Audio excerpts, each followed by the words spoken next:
The wonderful world of YouTube never ceases to amaze me. Now, I wasn't going to address this and I wasn't going to speak about this because my name hasn't really been brought up until now. So something came across my desk that somebody put me onto of a particular brand which shall remain nameless. I'm sure people will cut it up and chop it up and make assumptions and all that, because, you know, the controversy breeds clicks and views. That's just how this space is.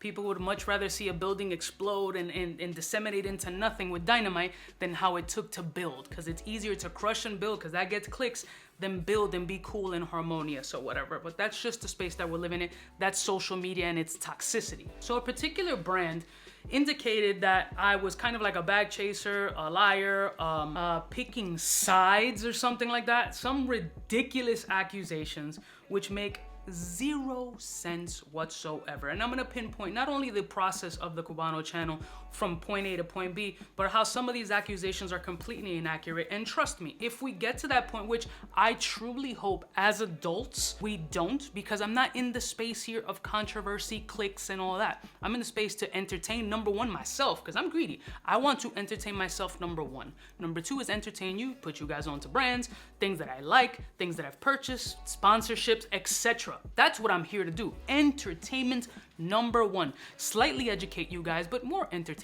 I'm not a jeweler. I'm now doing some flipping of jewelry here and there, buying in quantities, doing things like that now, which in hindsight, as a bag chaser, I should have been doing this a long time ago with the type of following and influence that I potentially have. But I'm a backwards hustler and we'll get into that. So let me give you a little bit of a backstory on me on this particular channel, and then we'll touch into some little things. Again, brief synopsis and my side of this melee, so to speak. Cubano channel was started about 7 years ago as a dartboard of ideas, just seeing what will stick. I already had a moderately successful channel, which I still do have, which helped me build my name. I've done brand collaborations with different stuff outside of the jewelry space that has gotten me a lot of notoriety, some videos with millions of clicks, etc. Who cares? The way I saw it was lightning struck once and I wanted to see if it can strike again. I wanted to see if I was talented enough to reciprocate that same sort of success again. So the Cubano Loco channel was born as a dartboard. There's still old videos there that have nothing to do with the jewelry content space.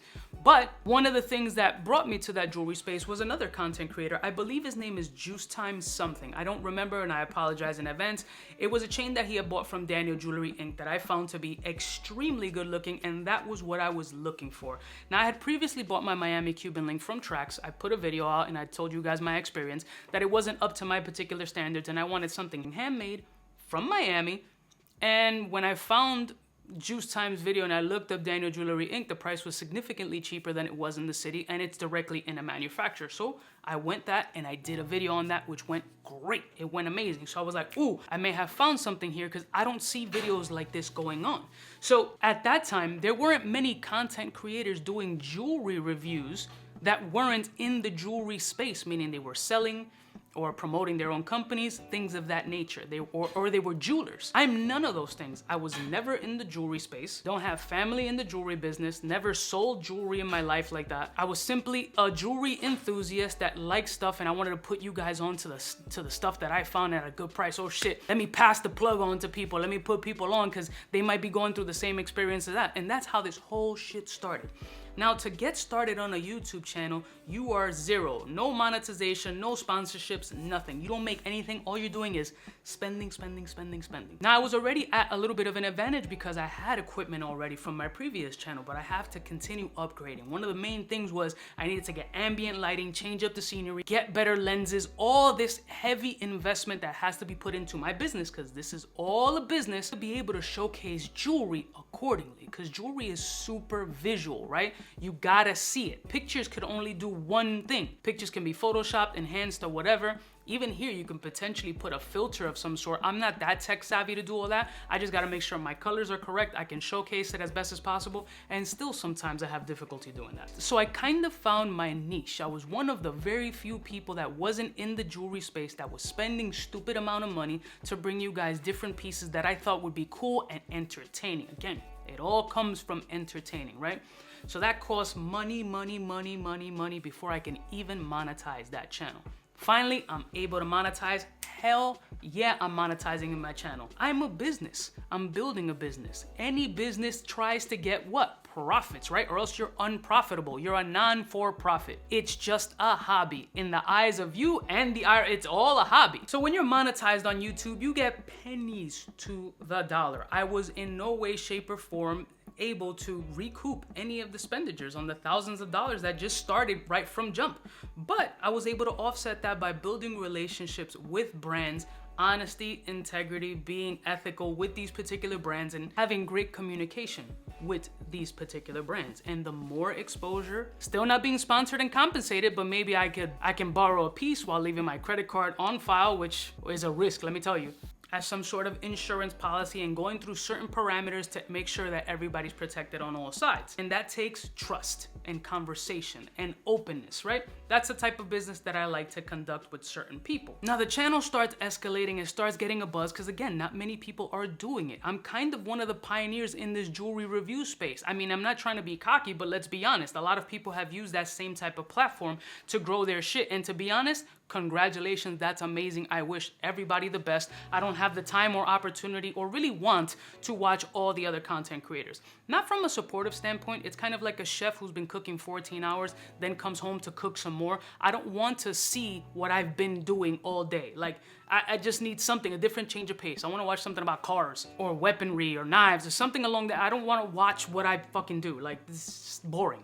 But I started getting a buzz, the content was entertaining, people were liking it and super engaging. Listen, if people don't like the content, if you're not charismatic, if you don't have some sort of skill or entertainment factor, nobody's gonna watch you. If the picture doesn't look good, nobody's gonna watch you. People's attention span is about yay big, especially nowadays. The Snapchats or the Twitters, the Instagram, TikToks and all that, it's all short-based content. So short-based content can get a lot more engagement than long-form content like these. People just check out super quick, so you have to make it entertaining and worth their time. Unless it's like drama-filled content where people are like, oh, popcorn emojis, let me get some soda, oh shit, the drama. It's such juvenile high school behavior, it's crazy. So I'm finally monetized on YouTube, making a little bit of bread. Again, it's completely offset what I'm spending than what I'm making, right? So what happens when you grow in your YouTube career and you continue to be successful or bring content that's entertaining to people? You get sponsorships. Sponsorships is something that every single content creator strives for, whether they want to admit it or not. Think of any high subscriber count, you'll see sponsorships like Liquid IV, Manscaped, Squarespace, Canon, Sony. Everybody gets sponsored when they have eyes on their channel. It's marketing. You see a bus stop with a banner? Marketing. You see an actual bus with a signage on it? Marketing. Times Square billboards? Marketing. Marketing dollars are spent by every business to get eyes. Hopefully those eyes turn over into sales or profits, but everybody's more interested in eyes. And I was able to get eyes because I was enthusiastic about these pieces. Damn, moissanite. Holy shit, this is so crazy. I never heard of moissanite. What is this? And you start doing homework on it and doing your research and trying to learn as much as you can, but not be like a super duper expert. I really did open a couple of doors here and there on certain things, and I definitely add an incredible amount of value to particular brands. Now, where the sponsorship comes into play, I have a particular vetting process when it comes to sponsorship, and it's quite direct. So I like working with small businesses and up-and-comers, but the up-and-comers have to already have something established. What I mean by that is you have to have a decent social media, it has to be an active social media, you have to have a website that is at least visually appealing, but has a real official website, and of course, different unique items or something that may catch my attention, that may have something I've seen before, but with a little bit of twist, something that can engage my attention as well as the audiences, which is the overall goal. Safety payment transactions, things of that nature. Why? Because of a certain situation that a big content creator named Name Brand went through. Name Brand, sweetest freaking guy in the world. I don't know if he still does content. Sweet guy. And he ended up reaching out to me after this particular incident because we almost fell into the same trap. Long story short, someone reached out to him indicating that they were a jeweler. They wanted to make him a custom piece of gold and diamonds so he can showcase on the channel, therefore promote the brand, saying that he can be anybody's price, everything, the whole spiel. I can knock everybody out of the box, just promote my shit and I'll send you this joint for free. He got it for free. Beautiful piece, showcased it on his channel, was super enthusiastic. The kid is animated, that's why his numbers are through the roof. What ended up happening? It was all a scam. This particular person on Instagram was scamming people. He scammed Name Brand into sending this particular piece. So whatever investment he put to send Name Brand his piece, he got it 50 times back in scamming Name Brand's viewers. So Name Brand himself was a victim of this joint and felt absolutely horrible about it. And I came to his defense at that point because that same dude reached out to me, tried to make me a custom ring with diamonds or whatever, same process, show it on the channel, whatever. In the entry point, I was like, sure. But there was many red flags in that place. Like when I would ask him for drawings or CADs, he was never able to provide it. And the straw that broke the camel's back for me was like, yo, let me see a CAD rendition of what we spoke about, draw it up, mock it up, and send it to me. And shortly after, he put an Instagram story out tagging me, which is crazy, because if you're trying to scam my people or me, why would you tag me? Looking for a CAD designer to draw up a particular sign for Cubano. I'm like, but you're a jeweler, you're a designer. This is all you've been telling me, but you can't do a CAD or don't have a team to do a CAD?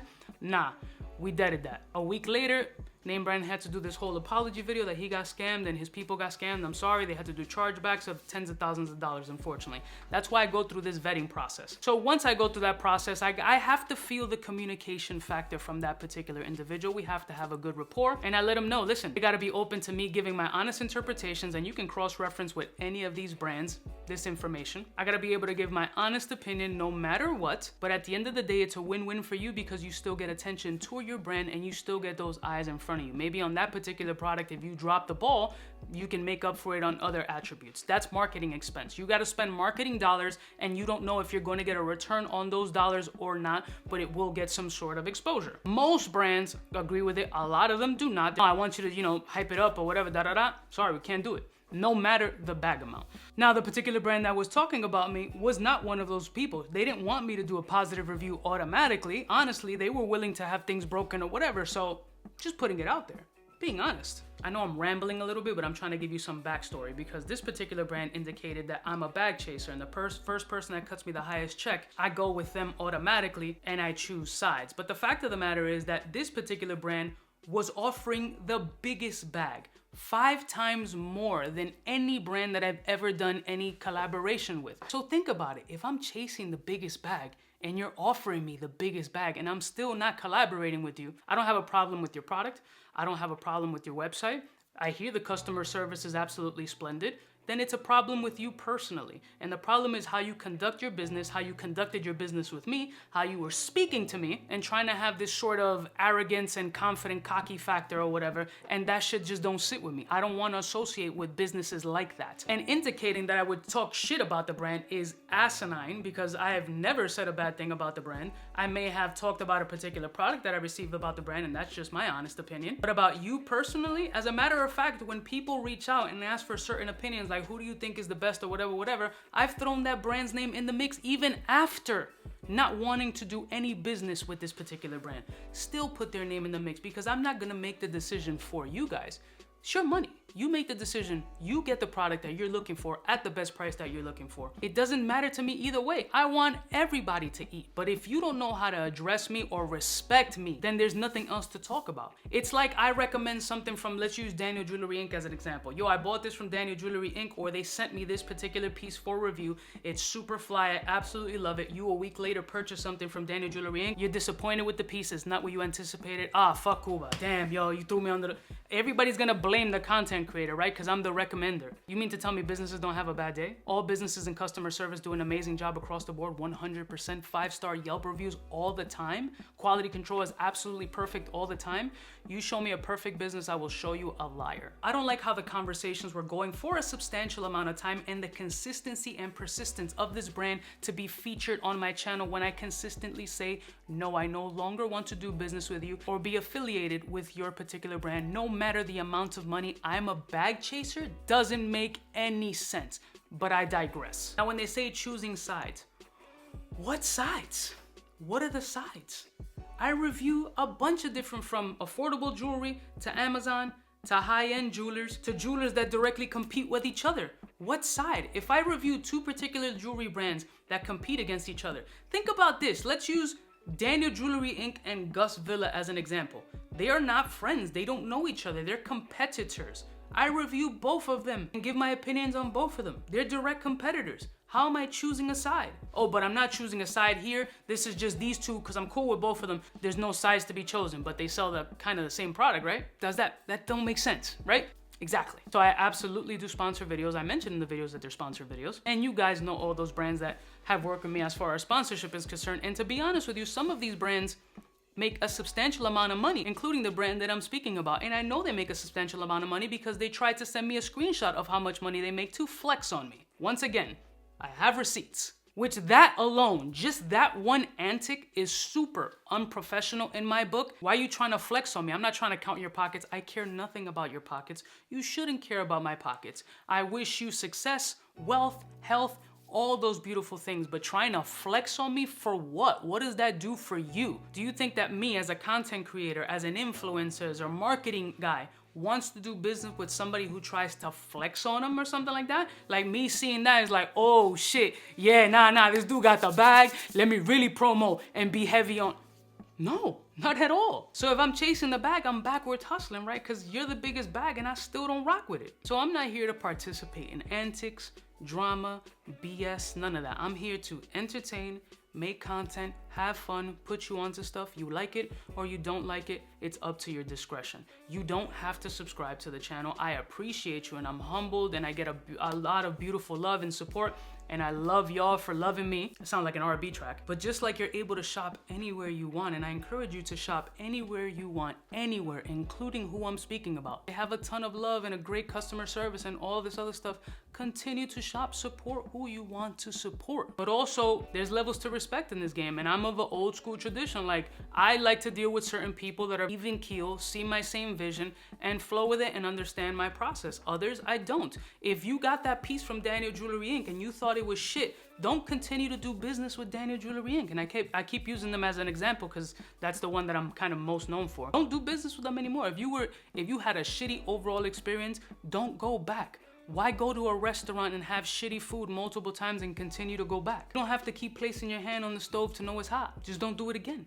And that's just the way I operate. If I don't vibe with you, I'm not rocking with you, and done. I'm not gonna talk bad about you. I'm not gonna pop shit about you. That does me zero. It doesn't do me any benefit. I don't care. And the only reason I'm making this video is because my name was brought up in a light that's completely inaccurate. And especially by this particular brand that has been OD persistent, massive amount of contact, massive amount of emails, DMs, showing me all this other shit, like doing all this super duper extra to be showcased on my channel. But if I'm a fraud, and I'm a faker, and I'm a bag chaser, and I'm all this other stuff, and I'm picking sides or whatever, why do you still insist on being showcased on my channel and offering me substantial amount of money to be showcased on the channel? If I'm all these things that you claim me to be, I should have been cut off from your list a long time ago. There should be no reason for me to be mentioned. It just doesn't make any sense to me. So even with all that said, I'm not saying F you to the brand. I'm not saying don't go promote or don't go buy from that particular brand. I'm not saying any of that. I'm just saying, as I've told the brand personally, I'm doing my stuff over here, you do your stuff over there.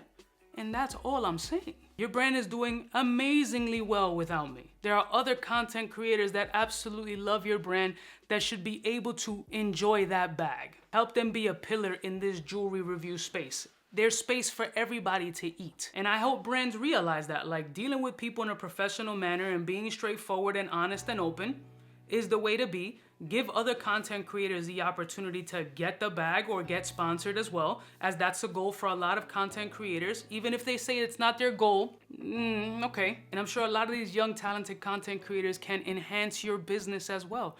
Me, I'm not the one. And it's really that simple. And that's me being professional and being honest. I'm not trying to be petty. I'm not trying to be like, yo, I'm all high and mighty. I'm not.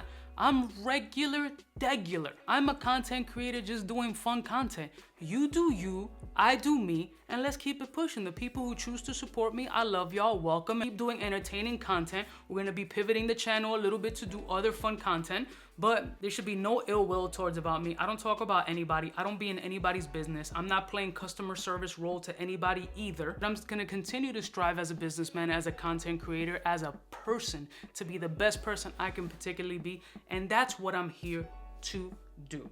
Point blank, period. Am I profitable? Try to be. Do I get sponsorship deals? Yeah, and you guys know about it. I mentioned them in the videos. Am I monetized? Absolutely. Am I gonna take a check to give you a positive review? No, I'm not. But at the end of the day, people are gonna believe what they wanna believe. and that's fine too. I'm not here to sway you or change your perception. I'm just trying to put my portion out there. I'm not gonna do the back and forth and give people attention that they're looking for. We not doing that, because this isn't high school. Not everybody's trying to get attention and trying to bully or whatever. Like, no. I love y'all motherfuckers from the heart, and I'll see y'all snitches next time. You know who it is. Biggest in the game. Smooches.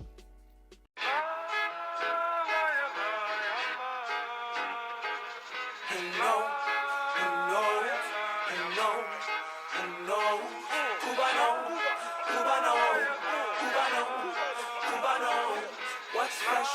Who's best? Wanna know who's gonna pass the test? For the fly gun holder, money folder, Motorola start tag when it's time to call back. For the rough, rugged, and raw way, this nigga Jay, it's a game, but he don't play. Hey, for all the chicks that got dead in the penthouse suite on top of my mom's crib. It's nonsense you never get in. It's nonsense that you would think that you would.